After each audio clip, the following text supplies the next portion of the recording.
சீமான் எதிர்க்கிறார். இங்கே ஒரு பொய்யை கிருஷ்ணசாமியை போல சீமானை போல சொல்கிறார்கள். நாளை திருவள்ளுவன் சீமானை எதிர்க்கவில்லை, கிருஷ்ணசாமியை எதிர்க்கவில்லை, இங்கே திருமாவளவனை எதிர்க்கவில்லை என்று இந்த மூன்று பேரையும் எங்களை விட அரசியலாக அல்லது சரியான ஆதாரத்தோடு எதிர்த்தவர்கள் யார் இருக்கிறார்கள்? யார் இருக்கிறார்கள்? இடஒதுக்கீட்டை எதிர்ப்பது யாராக இருந்தால் என்ன? அவர் திருமாவளவனாக இருக்கலாம், மருத்துவர் கிருஷ்ணசாமி அவர்களாக இருக்கலாம், சீமான் அவர்களாக இருக்கலாம், யாராக வேண்டுமானாலும் இருக்கலாம். இடஒதுக்கீட்டை எதிர்ப்பவர்கள் யாராக இருந்தாலும் அவர்களை எதிர்க்கிற பங்கை தமிழ் புலிகள் கட்சி மிக தெளிவாக செய்து கொண்டிருக்கிறது. சரி, நாகேந்திரன் எதிர்க்கல, தமிழ் புலிகள் எதிர்க்கல, யார் எதிர்த்தீங்க சொல்லுங்க?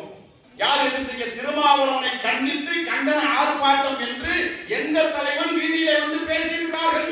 யாராவது பேசியிருக்கீங்களா? இப்பொழுது கூட நாம் பாதுகாக்க வேண்டும் என்றுதான் போராடுகிறோமே தவிர திருமாவளவனை கண்டித்து நாங்கள் போராட போகிறோம் என்று சொல்லுகிற யாராவது இருக்கிறார்களா?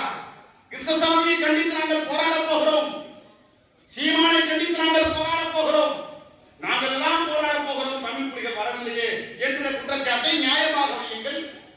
ஆனால் நாங்கள் ஏற்கனவே அவர்களை எதிர்த்து போராடி கொண்டுதான் இருக்கிறோம். சட்டம் பாதுகாப்பாக இருக்கிறது. எனவே நாங்கள் நேரடியாக அவர்களை எதிர்த்துக் கொண்டிருக்கிறோம். எங்களை விட யாராவது அவர்களை எதிர்க்க வேண்டும் என்று சொன்னால் நேரடியாகவே அவர்களை கண்டித்து போராட்டம் நடத்துவதுதான் எங்களுக்கு அது மாற்றாக இருக்க முடியும்.